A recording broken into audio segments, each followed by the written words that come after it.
श्री गोविंद भक्ति चैनल को देखने के लिए परम पूज्य श्री महाराज जी के YouTube चैनल को सब्सक्राइब करें तथा पूज्य महाराज श्री जी की कथाओं को सर्वप्रथम देखने के लिए बेल आइकन दबाना ना भूलें। पिताजी, आपने कभी ये सोचा कि ये पुत्र या मैं आपके साथ कभी जाऊंगा यदि आपकी मृत्यु होगी तो? बोले नहीं बेटा। तो बोले पिताजी, व्यक्ति जब अंतिम समय में मृत्यु को प्राप्त होता है और जब वो जाता है भगवान के धाम को, या जब अंतिम यात्रा करता है, क्या कहते हैं? श्री गोकर्ण जी अपने पिताजी को समझा रहे हैं, मानो पुत्र ही गुरु बन के ज्ञान दे रहा हो। हे पिताजी, देहे स्थिमांशरुधिरे भिमतिं त्यजता ममतां विमुञ्च पश्यानिशं जगदिदं क्षणभङ्गनिष्ठं भक्तिनिष्ठाधु पुरुषान् सुमुक्त्वा सेवा कथा रसमहो नितरां पिबत्वं सेवा। इसलिए आप धर्म पर चलो, धर्मम भजसो सततम त्यज लोक धर्मान। संसार के साधु पुरुषान जहि काम तृष्णाम, और एक कामनाओं की तृष्णा का परित्याग कर दो। पिताजी, अंतिम समय में जब मृत्यु होती है उसके साथ कोई नहीं जाएगा। हे पिताश्री, तम और श्री, यहां तक कि आपका शरीर भी आपके साथ नहीं जाएगा। देहे स्थिमांश रुधिरे भिमतिम त्यजत्वम। मज्जा हड्डियों से बना हुआ है, ये यहीं जल जाता है और व्यक्ति के साथ वो जाता है जो अच्छा कर्म किया है या बुरा, वो ही जाता है। धनानि भौमौ पशवश्च गोष्ठे नारी गृहे द्वार जना श्मशाने देहश्चितायां परलोक मार्गे धर्मानुगो गच्छति जीव एकः।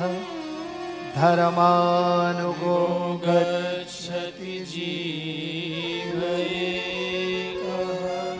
हे पिताजी, जब व्यक्ति मृत्यु को प्राप्त होता है प्राणी, तो उसका धनानि भौमौ, उसका धन जमीन में गड़ा रह जाता है। एफडियां बैंक में पड़ी रहती हैं, लॉकर में पड़ी रहती हैं, गाड़ी गैरेज में रहती है, पशु पशुशाला में रहते हैं, पशवश्च गोष्ठे। और ये नियम है कि जब उसकी अर्थी जाती है तो अर्थी के साथ उसका भाई कंधा लगा के जाता है। और जो कहता मेरा परम मित्र था, जना श्मशाने। और हे पिताश्री, सगा संबंधी उसका शमशान घाट तक का साथी होता है, श्मशान घाट का साथी होता है। इसके बाद वहां से सब साथ छोड़ देते हैं। हे पिताजी, उसने कितना पुण्य किया। धर्मानुगो गच्छति जीव एकः। उस जीव के साथ में उसका दान, पुण्य, भक्ति, सेवा, जप, सिमरन, तीर्थ यात्रा, भगवत कथा, ये पुण्य कर्म उसके साथ जाता है। गोकर्ण जी की बात को सुन करके, उपदेश को सुन के, आत्मदेव नाम के ब्राह्मण को ऐसे लगा मानो पुत्र ही गुरु बन के उपदेश दे रहा।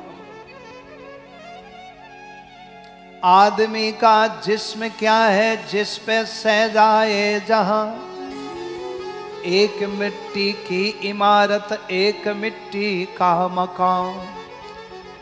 खून का गारा बना है ईंट, इसमें हड्डियां, चंद श्वासों पर थमा है एक ख्याले आशमा। टूट करके एक आया था, एक सिंहासन चढ़ चला, एक बंधा जंजीर, एक बंधा चढ़ चला, एक बंधा जंजीर। इसलिए हे पिताश्री, जातस्य ही ध्रुवो मृत्यु ध्रुवम जन्म मृतस्य च। जिसका जन्म हुआ उसकी मृत्यु निश्चित है, और जिसकी मृत्यु हुई उसका जन्म निश्चित है।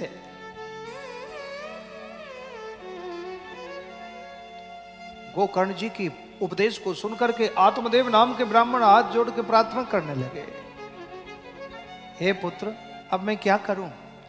बोले, हे पिताश्री, आप यदि अपना मोक्ष चाहते हो तो आप श्रीमद् भागवत के 10वें स्कंद का पाठ कीजिए, क्योंकि श्रीमद् भागवत भगवान श्री कृष्ण की प्रतिमूर्ति है, भगवान का वांग्मय स्वरूप है, और जो 10वें स्कंद है वो भगवान का हृदय है। आप 10वें स्कंद का पाठ करना, आपको भगवान का दर्शन होगा। एवं सुतोक्ति बसतोपि गृहं विहाय यातो वनम स्थिर मतिर गत 60 वर्षा। हे पिताश्री, आपकी वृद्धावस्था हो गई, गत 60 वर्षा, 60 वर्ष निकल गए। अब गृहम विहाया, घर को छोड़ दो, या तो वनम स्थिर मतिर, और वन में जाके स्थिर मति को, अपनी बुद्धि को भगवान में स्थिर करके बैठ जाओ और भागवत का पाठ करो। क्या? बोले, युक्तो हरे रनुदिनम परिचर्या सौ श्री कृष्ण माप नियतम 10मस्य पाठात। 10वें स्कंद का पाठ करने से तुमको भगवान का दर्शन होगा। श्रीमद् भागवत को अपने सिर पे धारण किया और दिव्य बद्रिका आश्रम की ओर, बद्रिका वन की ओर जाके जंगल में बैठ के दिव्य पाठ किया।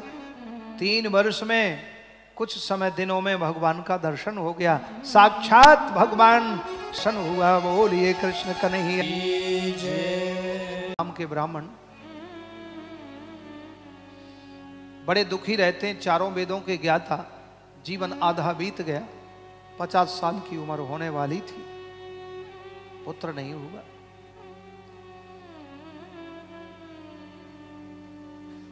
गौपालन किया तो उसने भी दूध देना बंद कर दिया, बछड़े देना भी बंद कर दिया, पेड़ लगावे वो सूख गया, बड़े दुखी हो गए।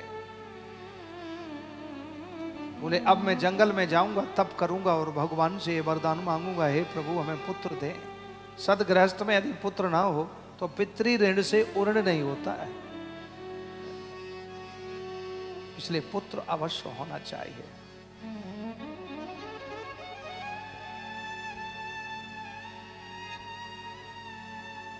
ब्राह्मण ने निश्चय किया। धुंधली देवी बोली कि हे महाराज, आप जाओ तप करने के लिए।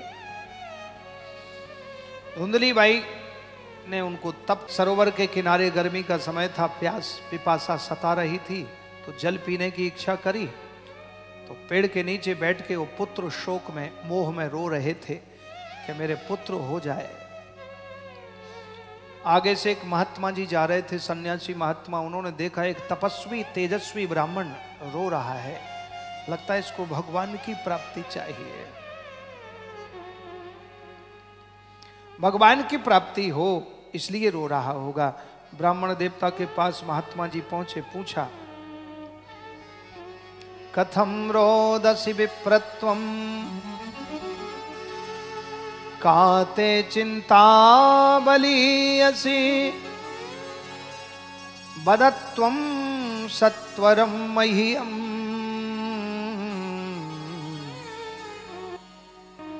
स्वस्य दुःखस्य कारणम्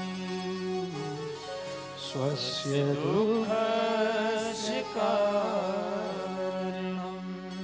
हे पुत्र, हे ब्राह्मण, आप क्यों रो रहे हो? इतना कहते ही ब्राह्मण के नेत्रों से झरझर आंसू टपकने लगे, कंठ रुंध गया। महात्मा जी के चरणों में साष्टांग प्रणाम किया, बोले महाराज, जीवन बीत रहा है, पितृ ऋण से उर्ण कैसे होऊंगा? सदगृहस्थ में रह के मेरे संतान नहीं है, सो आप कृपा करके हमें कुछ वरदान दीजिए। हे ब्राह्मण, मैं तो आश्चर्य कर रहा हूं, मैं तो इसलिए आया तुम्हारे पास कि तुम भगवान के लिए रो रहे होगे। अरे संतान होना ना होना वो तो परमात्मा के हाथ में है। अरे इतना तुम परमात्मा के लिए रोते तो तुम्हें भगवान मिल जाते।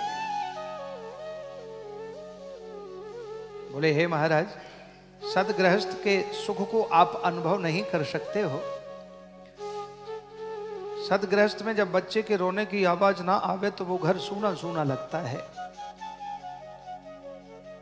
पुत्रादि सुख हीनोयम संन्यासा शुष्क एवहि। महाराज आप तो सदगृहस्थ में नहीं गए होंगे, आपका तो जीवन संन्यास है, शुष्क है, नीरस है। महात्मा जी प्रसन्न चित्त में ब्राह्मण को उपदेश देते हैं।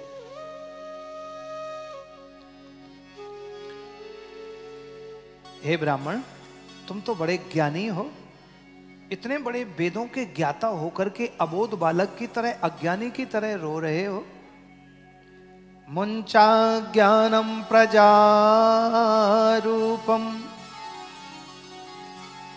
बलिष्ठा कर्मणो गति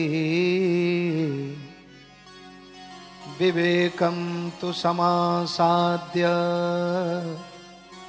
त्यज संसार वासनम त्यज संसार मुंचा ज्ञानम प्रजारूपम बलिष्ठा कर्मणो गति विवेकम तु समासाद्य त्यज संसार वासना त्यज संसार।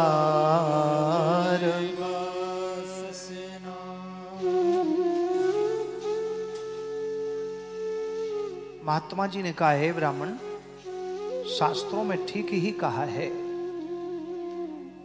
कि व्यक्ति जब कर्म जाल में फंस जाता है, कर्म जाल में जब पड़ जाता है तो उसका विवेक नष्ट हो जाता है। सद असद विवेकनी बुद्धि, उस विवेक को वो भूल जाता है कि सद क्या है असद क्या है। तुम इतने बड़े ज्ञानी पंडित होने के बाद भी उस परमात्मा की करुणा कृपा को भूल गए। व्यक्ति कर्म जाल में पड़ करके और जो कर्म नहीं करना उसको भी करने लगता है। गहना कर्मणो गति, कर्मों की गति बड़ी गहन है हे ब्राह्मण देवता। और मेरे को तो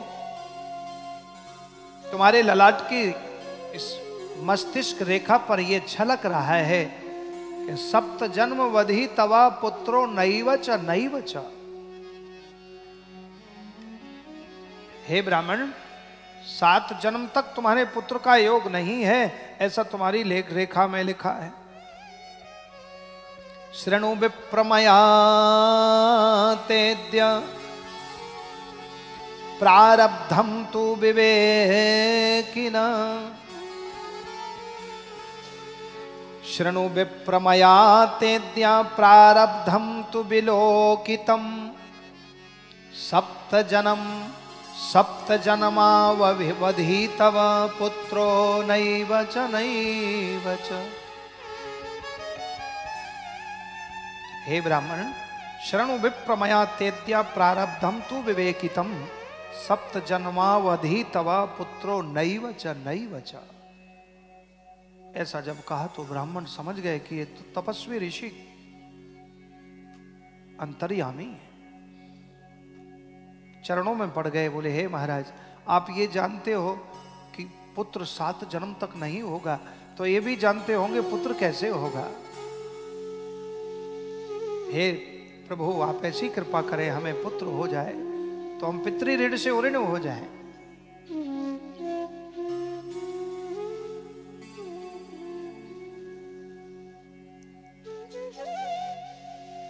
महात्मा जी ने कहा कि पुत्र प्राप्त होने के बाद तुम क्या चाहते हो? बोले हमें पुत्र से सुख मिलेगा। और बोले हे ब्राह्मण, यदि पुत्र हुआ और तुम्हारा कुपात्र निकल गया, कहीं चोर निकल गया, डाकू निकल गया, तो क्या करेगा? सुख देगा कि दुख देगा? बोले महाराज बात तो ठीक है, लेकिन मुझे तो पुत्र चाहिए। बोले हे ब्राह्मण, जिस पुत्र में तुम सुख देख रहे हो, यदि वो कुपात्र निकल गया तो तुम्हारे जीवन को बिगाड़ देगा। सच्चा सुख तो किस में है वो तुमने समझा नहीं। महात्मा जी ने उपदेश दिया, हे ब्राह्मण सच्चा सुख क्या है? बोले न चेन्द्रस्य सुखम किंचिन्न सुखम चक्रवर्तिणः सुखमस्ति विरक्तस्य मुनिर एकांत जीवनः मुनिर एकांत जीवना।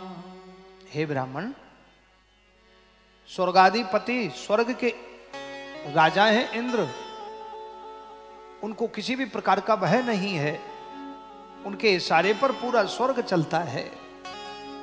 लेकिन इंद्र भी दुखी हैं, उनको भी सुख नहीं है, बल्कि उनके जैसा सुख और वैभववान कोई नहीं है, लेकिन इंद्र भी सुखी नहीं है। उनको भी चिंता लगी रहती कोई मृत्यु लोक में ऐसा तपस्वी, ऐसा कोई भक्त उत्पन्न ना हो जाए कि दान पुण्य करके भक्त बन करके मेरे इंद्रासन को न छीन ले। वो भी दुखी है। और हे ब्राह्मण, राजा एक राज्य का बहुत बड़ा प्रजा का मालिक होता है और उसको किसी भी प्रकार का शोक मोह भय भी नहीं रहता। मन माना जो चाहे वो राजा है, कुछ भी करता है, दास दासियां सेवा करते हैं, उसके समय पर भोजन, समय पर सब कुछ व्यवस्था, लेकिन राजा भी सुखी नहीं है। उसको भी यह चिंता लगी रहती है कि कहीं दूसरे राज्य का राजा हमारे राज्य पर आके कब्जा ना कर ले, आक्रमण ना कर दे। वो भी दुखी है, उसको भी नींद नहीं आती। और हे ब्राह्मण, सच्चा सुख तो भगवान के सत्संग में है, भगवान के चरणों में है, भगवान की भक्ति में है। इसलिए भगवान की कृपा से ही पुत्र भी हो जाएगा। इसलिए सुखमस्ति विरक्तस्य मुनिर एकांत जीवनः मुनिर एकांत जीवना। सर्वश्रेष्ठ सुखम अस्ति मुनिर एकांत जीवनः। बोले अपने ही घर में एक ऐसा कमरा बनाइए, प्रकोष्ठ रूम बनाइए, जिसमें बैठ करके आप ध्यान करें, अपने भगवान से मानसिक लाड़ लड़ावें, शारीरिक भगवान की अर्चा करें, पूजन करें, उसी से आपको सब कुछ मिल जाएगा। एक के साधे सब सधे, सब साधे सब जाएं, रहीमन सींचे मूल को फूले फले अगाए। हे ब्राह्मण, इसलिए तुम परमात्मा को भजो। ब्राह्मण देवता ने तो अपना निश्चय किया कि हे महाराज, हमको तो पुत्र का वरदान दीजिए। यदि मुझे पुत्र प्राप्त नहीं होगा तो मैं अपने प्राणों को त्याग दूंगा। महात्मा जी तपस्वी थे, भगवान से प्रार्थना की, हे प्रभु आप कुछ कृपा कीजिए। महात्मा जी के पवित्र कर कमलों में एक दिव्य फल आया और भगवान से प्रार्थना की कि हे प्रभु अब ये फल मैं इस ब्राह्मण को प्रदान कराता हूँ। उन्होंने अपने तपोबल से वो फल प्रदान किया और ब्राह्मण को नियम बताया कि हे ब्राह्मण, ये फल तुम ले जाओ और अपनी ब्राह्मणी को खिलाना, और ध्यान रखना इसका नियम है कि इस फल को ग्रहण करने के बाद झूठ ना बोलें, किसी का जूठा ना खावें, बिना स्नान किए कुछ ग्रहण। ब्राह्मणी को दिया। धुंधली माने तर्क कुतर्क करने वाली बुद्धि का नाम ही धुंधली है। बड़ा तेज स्वभाव था धुंधली के, और गोकर्ण जी को ये आज्ञा दी कि श्रीमद् भागवतान मुक्ति सप्ताहम वाचनम कुरु इति सूर्य बचा सर्वई धर्म रूपम तो विश्रुतम। श्री सूर्य नारायण ने कहा कि हे वत्स गोकर्ण, तुम अपने भाई की मुक्ति करना चाहते हो धुंधकारी की, तो श्रीमद् भागवतान मुक्ति, इसकी भागवत से मुक्ति हो जाएगी। गोकर्ण जी ने सभी ग्रामवासियों को, अपने पूरे कुटुंब वासियों को, सबको बुलाया। भगवान की कथा में सबको बुलाना चाहिए और मिलकर के कराएं, इसका महत्व और ज्यादा 10 गुना बढ़ जाता है। दिव्य सिंहासन बनाया और उस पर बैठ के गोकर्ण जी ने कथा कही और दिव्य ब्राह्मणों का वर्ण किया। 1008, 108, 51, 21, 11, 5 जो भी सामर्थ्य के अनुसार वर्णम पंच विप्राणाम कथा भंग निवृत्तये, तो ऐसे ब्राह्मणों का उन्होंने वर्ण किया। नवग्रह देवता, षोडश मातृका, कलश देवता, असंख्यादि रुद्र, पंचलोकपाल आदि देवताओं की स्थापना की और उनका विधिवत नित्य पूजन किया, नाम गोत्र का उच्चारण करके और दिव्य कथा सुनाई। 7 दिन कथा हुई। धुंधकारी उस प्रेत योनि में तड़प रहा था, लेकिन कथा को सुन रहा था। सुनते सुनते महापापी धुंधकारी ने 7 दिन तक नियम पूर्वक कथा श्रवण करी। पहले दिन की कथा सुने तो उस बांस की पहली ग्रंथि फट जाए, दूसरे दिन में दूसरी ग्रंथि फटी, तीसरे दिन में तीसरी ग्रंथि क्रैक हुई।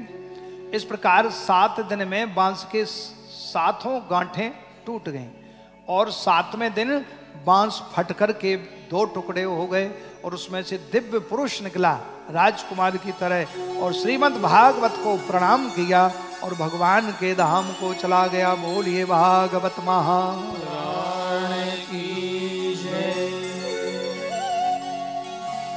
अहम भ्राता त्वदीयोऽस्मि धुंधकारीति नामतः स्वकीयेनैव दोषेण ब्रह्मत्वं नाशितं मया। धन्या भागवती वार्ता प्रेत पीडा विनाशिनी। धन्या भागवती वार्ता प्रेत पीडा विनाशिनी। सप्ताहोऽपि तथा धन्या कृष्ण लोक फलप्रदा। कृष्ण लोक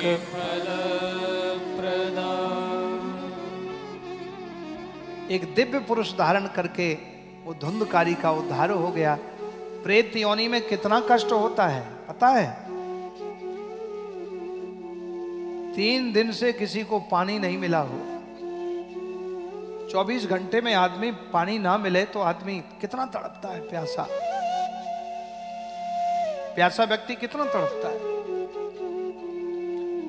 करवा चौथ का व्रत करती हैं माताएं बहनें, उनसे पूछो। एक माता जी बता रही हमने कैसा लगता है? बोले महाराज जी ऐसा लगता है कि 2 ड्रम पानी पी जाए। 200 लीटर का 1 ड्रम होता है।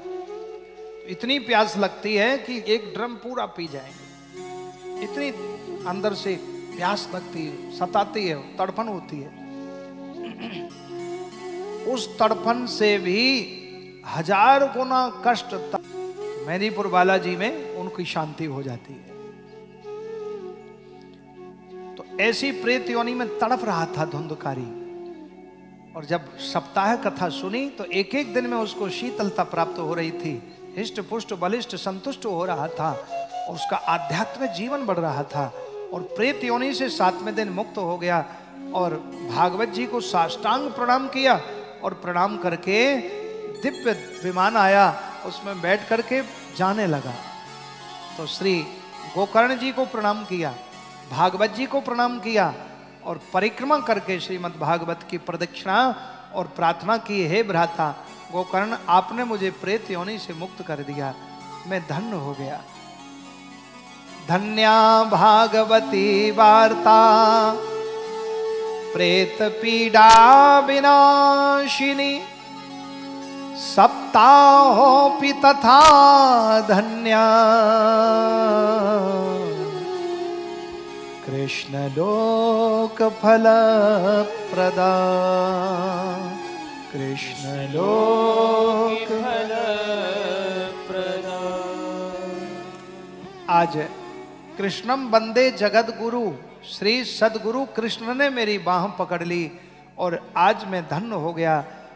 भागवती कथा सुनकर के मैं प्रेत योनि से मुक्त हो गया और दिव्य विमान में बैठ के चले गए, भगवान के धाम को पहुंचे। सभी ग्रामवासियों ने ये दृश्य देखा। गोकर्ण जी के पास आके बोले महाराज आपने तो बड़ा अजब कर दिया, गजब कर दिया। क्या? बोले आपने अपने भाई को वीआईपी कथा सुनाई स्पेशल, उनकी मुक्ति हो गई और हम लोग तो वैसे ही बैठे रहे घर का काम धंधा छोड़ करके, हमारा तो कुछ भी नहीं हुआ। गोकर्ण जी को बड़ा आश्चर्य हुआ, बोले कथा तो सबके कानों में गई, ऐसा तो है नहीं कि केवल एक ही व्यक्ति सुने, वो तो हमने सबके लिए सुनाई थी, लेकिन तुम्हारे सुनने में अंतर है इसलिए आपको ऐसा लग रहा है। कैसे? बोले तुमने दिन में कथा सुनी और रात में सोने में बिगाड़ दी। धुंधकारी ने दिन में कथा सुनी और रात में उसका मनन किया, तभी वो उसके जीवन में सुखकारी, कल्याणकारी, मोक्षकारी बनी। जैसे दिन भर गाय चरती है, पशु चरता है, और रात में जुगाली करता है, रोंथी करता है। यदि वो रोंथेगा नहीं, जुगाली नहीं करेगा तो पचेगा नहीं, अजीर्ण हो जाएगा, बीमार पड़ जाएगा। तो बोले रात्रि में आपको इसका मनन चिंतन करना होगा। यदि आपने मनन चिंतन किया होता तो तुम सबके लिए भी विमान आता।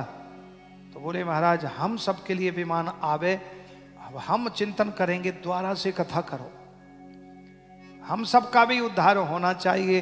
सभी ग्रामवासियों के निमित्त द्वारा से श्री गोकर्ण जी ने कथा की।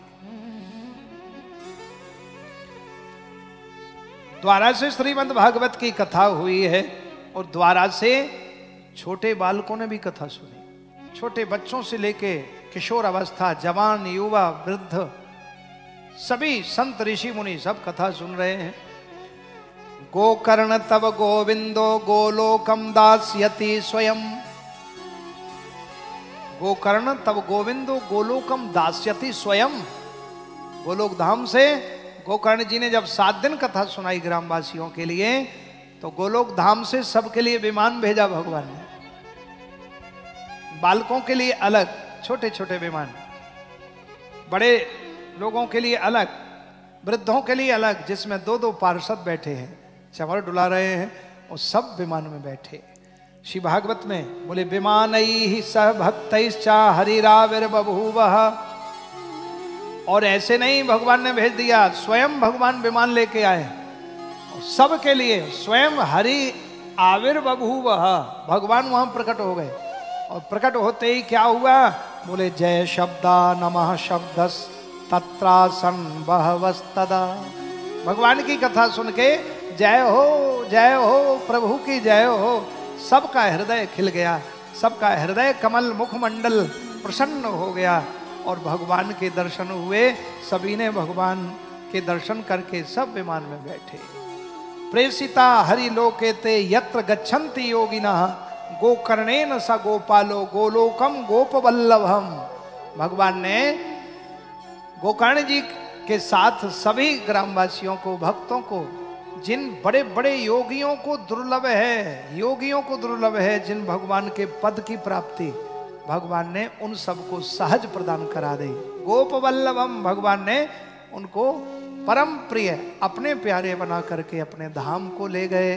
बोलो वृंदावन हरि लाल की जय। इस प्रकार जब भगवान प्रकट हुए तो गोकर्ण जी ने वहां पर भगवान की आरती की, भगवान का पूजन किया और पूजन करके, आरती करके भगवान से आशीर्वाद लिया कि प्रभु इस मृत्यु लोक ही एक ऐसा है जिस मृत्यु लोक में आपकी प्राप्ति हो जाती है। स्वर्ग और वैकुंठ में आपकी प्राप्ति, मृत्यु लोक ऐसा है जिसमें आप कृपा करके भक्ति के द्वारा हे भगवान आपकी प्राप्ति हो जाती है। इसलिए हम सब ग्रामवासियों को आपकी पूजा करने दें, आपकी आरती करने दें।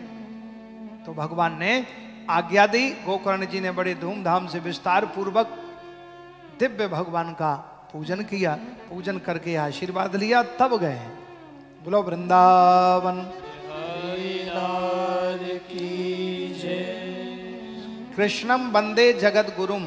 हे प्रभु, गोकर्ण जी कह रहे हैं हे प्रभु आप जगत गुरु हैं, आपने मेरी बाह पकड़ ली वरना हम बह जाते। सतगुरु ने पकड़ी मेरी बाह, नहीं तो मैं बह जाती।